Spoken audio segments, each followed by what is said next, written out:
No tópico 3 da nossa lição, então, estaremos estudando o Espírito Santo, penhor da nossa herança.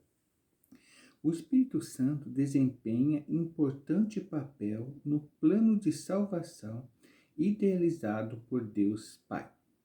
O selo do Espírito Santo. Aquele que ouve a palavra de Deus, o Evangelho da salvação, e que por meio da fé se rende a Cristo, recebe o selo do Espírito Santo no momento da conversão. Nos tempos bíblicos, o selo era usado como sinal de propriedade e posse pessoal. Ao conceder o Espírito Santo ao crente, Deus identifica os que pertencem a Cristo, pois o Espírito testifica daqueles que são filhos de Deus e o maligno não lhes toca.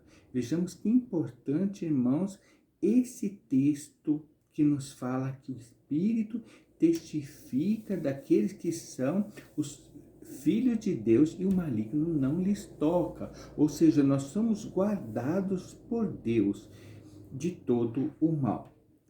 No na sequência, nós vamos ver o texto dizendo assim: a terceira pessoa da Santíssima Trindade tem o papel fundamental de regenerar, purificar e santificar o pecador. Então, nós vemos aqui três fases, né? O Espírito Santo regenera, ele purifica e santifica o pecador. Ele é quem convence o ser humano do pecado, da justiça e do juízo.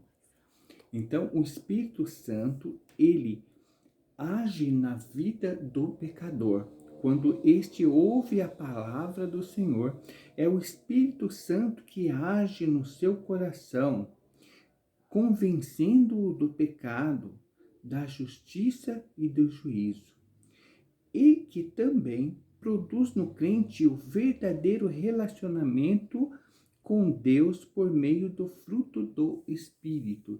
Então nós vemos que o crente, quando ele é transformado, ele passa a praticar as obras que nos falam aqui no texto de Gálatas 5, 22, 23, e ele começa então a mostrar efetivamente estes frutos do Espírito.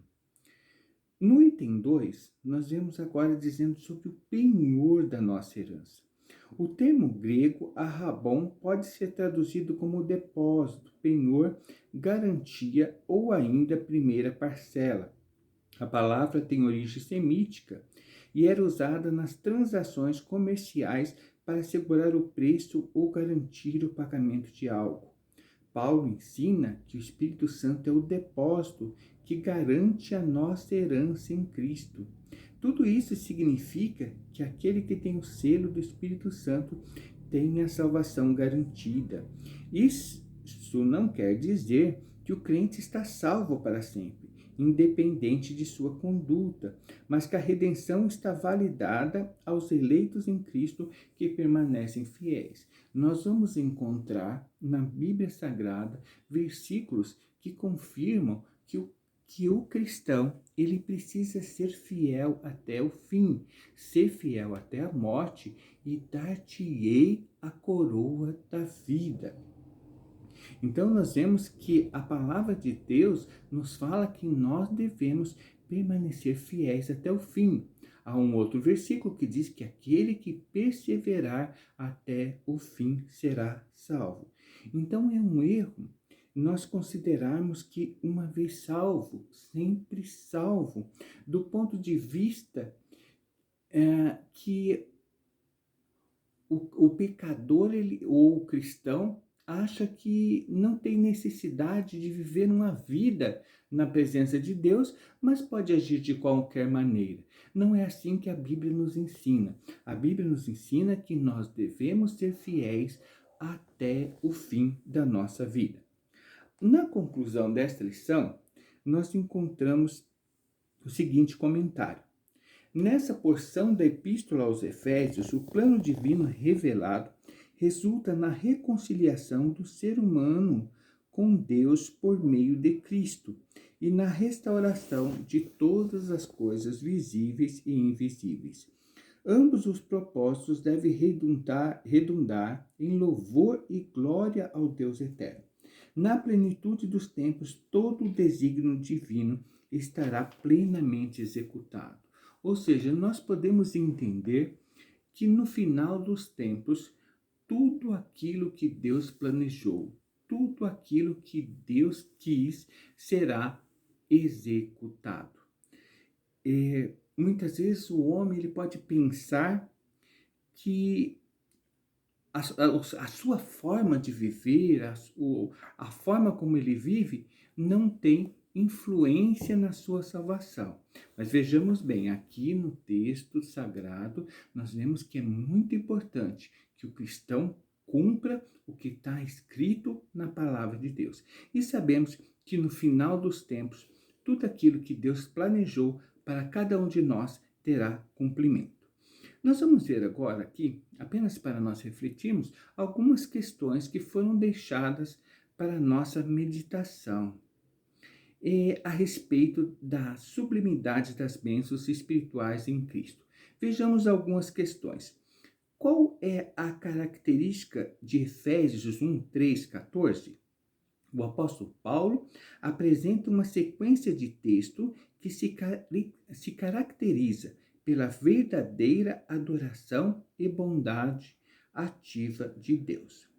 De onde provêm as bênçãos espirituais? Obviamente que as bênçãos espirituais não são materiais, mas provenientes dos lugares celestiais, isto é, do reino espiritual. O que a frase descobrindo-nos o ministério da sua vontade sinaliza? A frase descobrindo-nos o mistério da sua vontade sinaliza a revelação da verdade que estava oculta aos santos de Deus. O que a expressão também vós indica?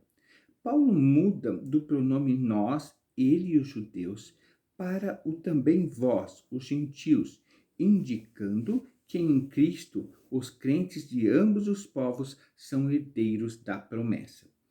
Nos tempos bíblicos, como era usado o selo?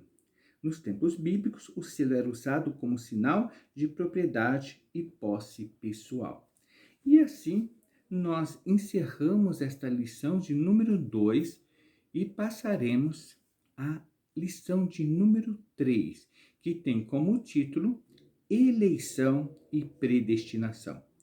Texto áureo. Como também nos elegeu nele antes da fundação do mundo, para que fôssemos santos e irrepreensíveis diante dele em amor, e nos predestinou para filhos de adoção por Jesus Cristo, para si mesmo, segundo o beneplácito de sua vontade. Verdade prática: segundo a sua presciência, Deus elegeu e predestinou para a salvação os que creram e perseverariam na fé em Cristo Jesus. Vemos aqui, irmãos, a presciência de Deus. Deus nos elegeu antes da fundação do mundo. E qual era o propósito de Deus para cada um de nós? Que nós fôssemos santos e irrepreensíveis diante dele em amor. Então é necessário, irmãos, que a igreja pratique este amor que Deus nos ensina através da sua palavra. Amarmos uns aos outros como ele também nos amou. E nos predestinou para filhos de adoção por Jesus Cristo. Vejamos aqui, irmãos. Nos predestinou para filhos de adoção por Jesus Cristo, para si mesmo, segundo o beneplácito de sua vontade. Ou seja, a partir do momento que nós somos resgatados da nossa vida de pecado e passamos a viver com Cristo, nós fomos adotados por Jesus Cristo, segundo a sua vontade. A verdade prática nos diz que, segundo a sua presciência, Deus elegeu e predestinou para a salvação os que creriam, perseverariam na fé em Cristo Jesus. É interessante nós observarmos aqui, irmãos, que Deus, pela sua presciência, ele já sabia que eles queriam crer nele e nos predestinou para a salvação. É interessante nós observarmos aqui, irmãos, que nós não podemos de maneira nenhuma imaginar que existe algum tratamento privilegiado da parte de Deus para uns em relação aos outros. Porque o que a Bíblia nos ensina é que para Deus não há acepção de pessoas, mas Deus sabia de antemão aqueles que iriam ouvir a sua palavra, iriam se arrepender dos seus pecados, iriam crer e iriam obedecê-lo. Vamos fazer, irmãos, agora a leitura bíblica em classe. Efésios 1, 4 até o versículo 12. Como também nos elegeu nele antes da fundação do mundo para sermos santos e irrepreensíveis diante dele em amor.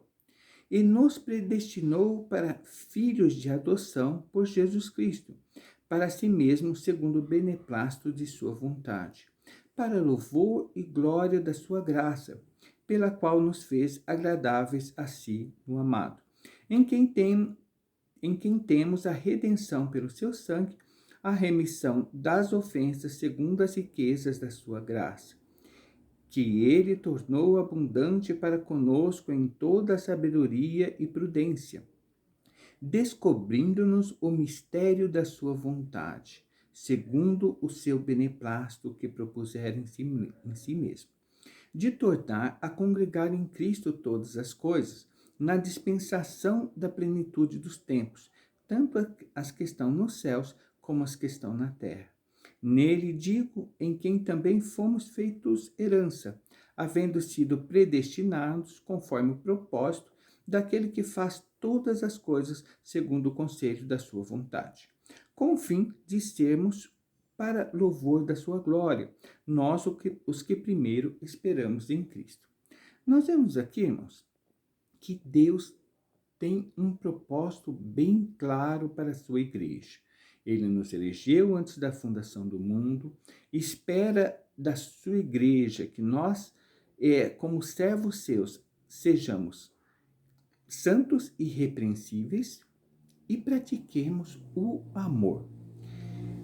Ele nos predestinou para filhos de adoção, segundo a sua vontade. E qual é o propósito de Deus para cada uma da sua criação? Tudo que Deus criou, seja no céu, seja na terra, é para adorá-lo, para glorificá-lo. Mas sabemos que Deus,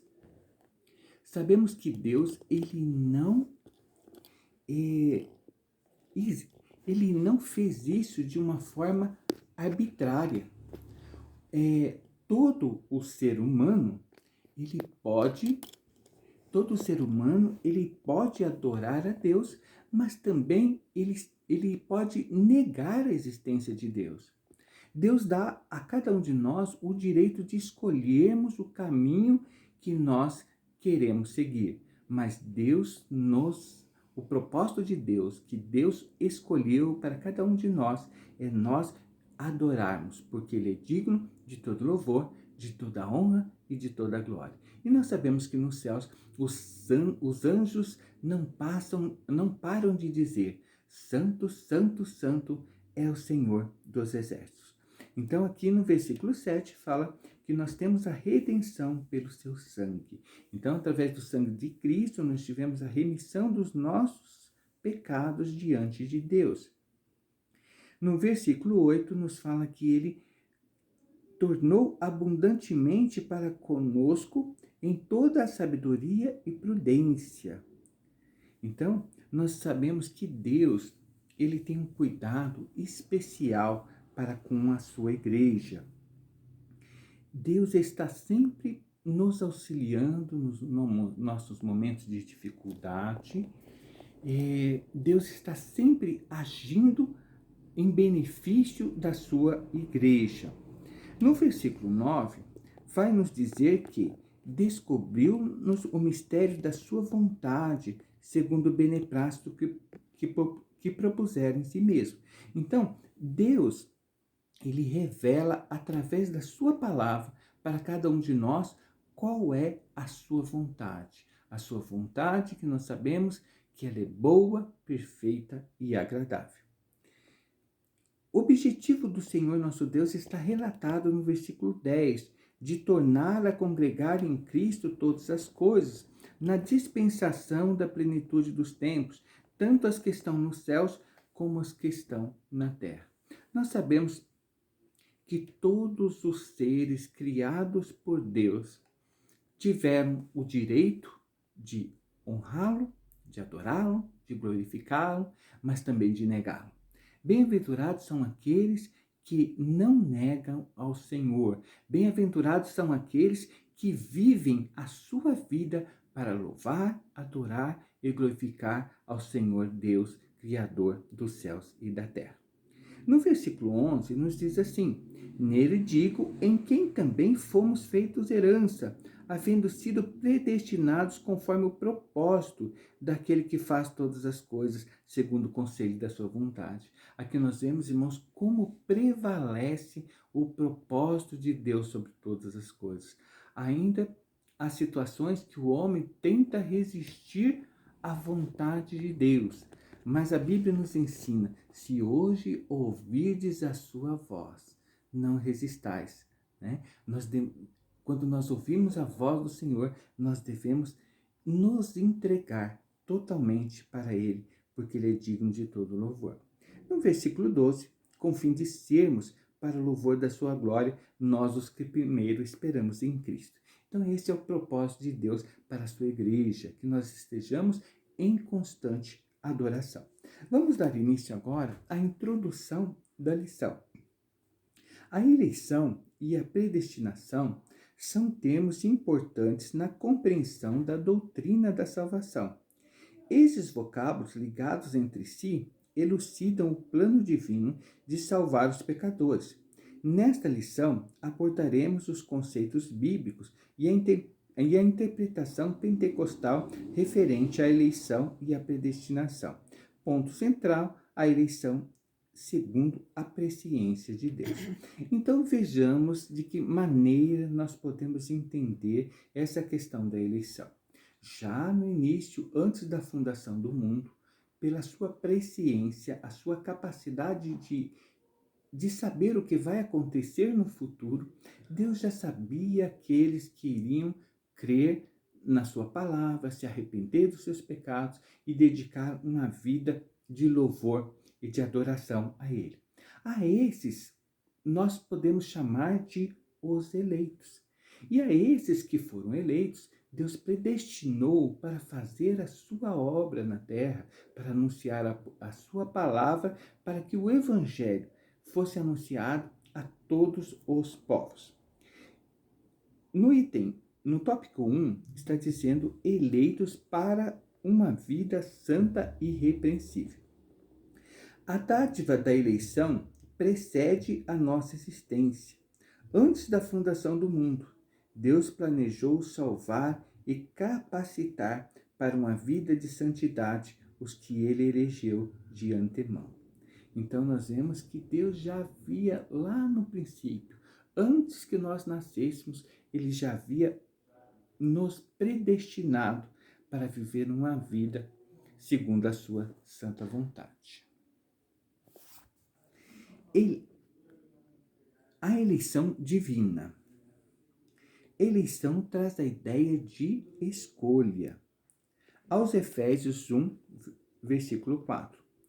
Paulo menciona 3 aspectos dessa escolha. Em quem fomos escolhidos? Em Jesus. Por isso, ela é cristocêntrica. Em que tempo se deu essa escolha?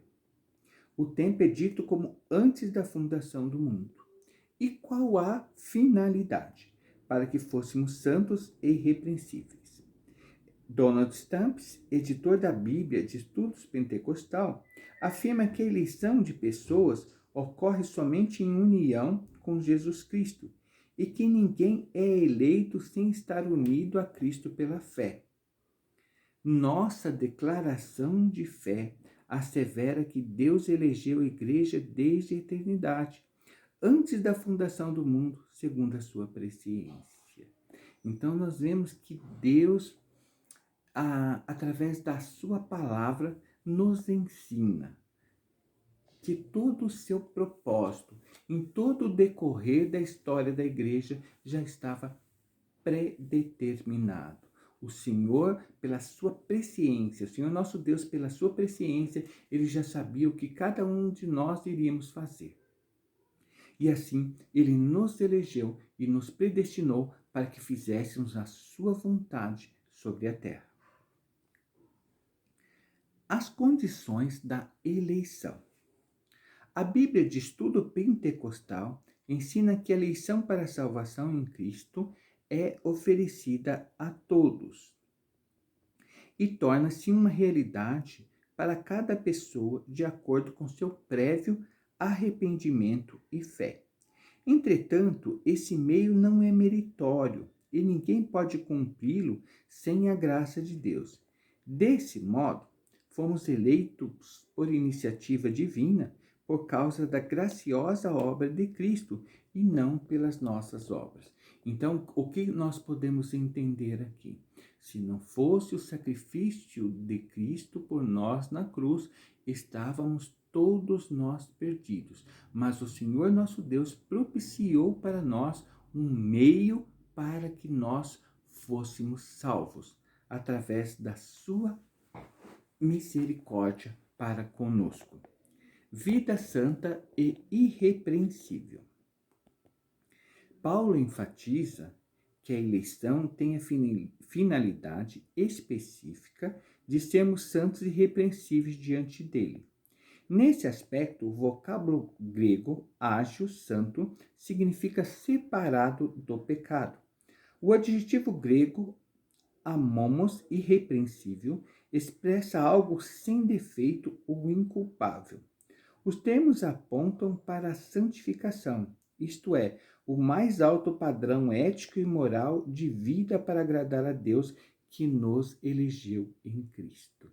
Então, nós precisamos entender que Deus, quando Ele nos chama para realizar a sua obra, nós chegamos a Deus da forma como nós estamos, com todos os nossos pecados, com todas as nossas falhas, mas aí nós passamos por um processo de santificação.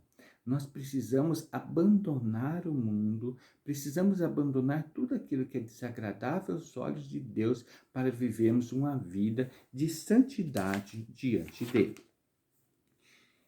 Não obstante, somente o Espírito Santo capacita o crente para esse novo estilo de vida. Ou seja, só através do Espírito Santo de Deus que nós, como cristãos, somos capacitados para viver uma vida santa e irrepreensível diante de Deus. A nova vida dos eleitos. O tema é apresentado com exortações contra a velha conduta, tais como mentira, furto, palavras torpes, amargura, ira e cólera. E ainda severas advertências contra fornicação, impureza, avareza e embriaguez. A finalidade é apresentar a Deus uma igreja gloriosa, sem mácula, nem ruga, mas santa e irrepreensível. Não obstante, somente o Espírito Santo capacita o crente para esse novo estilo de vida. Trata-se, portanto, de um processo contínuo de santificação, até a glorificação final no dia de Cristo. Então, nós vemos aqui, irmãos, que é um processo contínuo de santificação. Ou seja, a partir do momento que nós aceitamos a Jesus como nosso Salvador, nós vemos que o Senhor vai nos transformando, o Senhor vai nos santificando. Esse é um processo contínuo na vida do cristão. Predestinados para filhos de adoção. A palavra predestinar mostra que o destino dos eleitos foi feito na eternidade. Então, aqui nós temos que tomar um cuidado com o conceito de predestinação, porque muitos podem dizer, até de uma forma com certa presunção, se considerar superior aos outros. Mas não é isso que nós devemos entender com esse conceito de predestinação. Deus, já lá no começo, antes da fundação do mundo, ele já sabíamos que nós iríamos aceitá-lo, que nós seríamos cristãos. Então, ele nos predestinou para nós fazermos a sua obra na terra. Interessante aqui nós tomarmos como exemplo quando Deus escolheu a Jonas para anunciar em Nínive a sua mensagem de salvação. A princípio, Jonas desobedeceu a Deus, mas o Senhor deu para ele uma oportunidade de ele voltar e anunciar a palavra. Então, quando o Senhor falou com ele novamente, ele foi e anunciou a palavra. Então, Deus já sabia que no primeiro momento ele ia ter medo, mas Deus também sabia que após ele passar pela dificuldade que ele passou, ele ia se arrepender e iria lá pregar a palavra que o Senhor lhe havia para a qual o Senhor lhe havia enviado. Então vejamos que Deus, ele nos conhece, ele sabe todas as nossas falhas, o momento que nós vamos ter medo, o momento que nós vamos ficar angustiados, o momento que nós vamos estar fracos diante dele. Mas o Espírito Santo de Deus vai nos capacitar para nós enfrentarmos todas as dificuldades nas nossas vidas. A predestinação. O termo grego proorizo, traduzido como predestinar, é formado pelo vocábulo orizo, que significa determinar, e pela preposição pro, que indica algo feito antes, ou seja, predestinar significa literalmente determinar antes. A Bíblia de Estudo Pentecostal esclarece que a predestinação se aplica aos propósitos de Deus inclusos na eleição, que a eleição é a escolha feita por Deus, em Cristo, de um povo para si mesmo, e que a predestinação abrange o que acontecerá ao povo escolhido por Deus. Por conseguinte, nossa declaração de fé ensina que a predestinação dos salvos é precedida pelo conhecimento prévio de Deus daqueles que, diante do chamamento do Evangelho, recebem a Cristo como seu Salvador pessoal e perseveram até o fim. Logo, foi vontade de Deus reconciliar os pecadores e torná-los seus filhos. Vejamos um perigo que nós presenciamos quando nós começamos a analisar esse conceito de predestinação. A igreja, ela pode se achar que, já que está tudo predestinado, já que está tudo definido, ela não precisa mais anunciar o Evangelho, que aqueles que estão predestinados um dia vão aceitar a palavra. Mas não é isto que a Bíblia nos ensina. A Bíblia nos ensina que nós devemos pregar o Evangelho para todos os povos, nações. Está escrito na palavra, né? Começando lá por Jerusalém, Judéia, Samaria e depois chegando até os confins da terra. Então nós precisamos ter muito cuidado com aquilo que nós pensamos a respeito de predestinação. O Senhor nos escolheu para fazermos a sua obra. O Senhor nos predestinou para anunciarmos a sua palavra até o final dos tempos, para que todos venham ouvir e todos venham ter conhecimento desse propósito de Deus de salvar a todos. Vejamos que o propósito de Deus é de salvar a todos. Mas aqueles que não reconhecerem em Cristo o Salvador, aqueles que não aceitarem Jesus como seu Salvador, não serão participantes dessa salvação eterna que Deus tem preparado para o seu povo. Filhos por adoção. Paulo é o único escritor do Novo Testamento que emprega o termo adoção. Essa prática não fazia parte do sistema legal judaico, mas era comum entre os romanos e perfeitamente conhecida entre os gregos. Assim, o apóstolo enfatiza que foi agradável a Deus inserir no plano da salvação a adoção dos eleitos como filhos, segundo o beneplácito da sua vontade. Ele ainda assinala que o amor foi o que moveu o Pai a nos adotar. Se noutro tempo éramos estranhos e inimigos de Deus, agora estamos reconciliados com Ele em Cristo e somos seus filhos. Essa posição nos é imerecida, contudo, aprove ao Pai fazê-la assim. Então nós vemos o tamanho do amor de Deus para conosco. Não é que nós merecemos a salvação, mas o Senhor, pela sua infinita misericórdia, nos proporcionou esse direito à salvação. E todos aqueles que aceitarem a Jesus como seu Salvador são participantes deste propósito de Deus de salvação eterna. Os privilégios da adoção. Deus criou o ser humano para estar em comunhão com Ele, mas o pecado rompeu com essa dádiva. Então nós vemos que o propósito de Deus para com o homem é que o homem vivesse em adoração. Mas o homem, através do pecado, ele rompeu essa comunhão com Deus. Nós vemos lá escrito em Gênesis que Deus vinha conversar com Adão.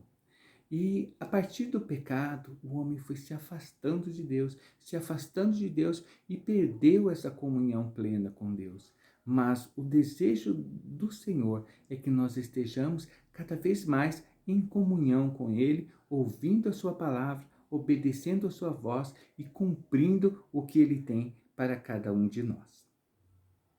Entretanto, em Cristo, o Pai reconciliou-se com os homens, adotando os escolhidos. Nesse sentido, o apóstolo Paulo usa uma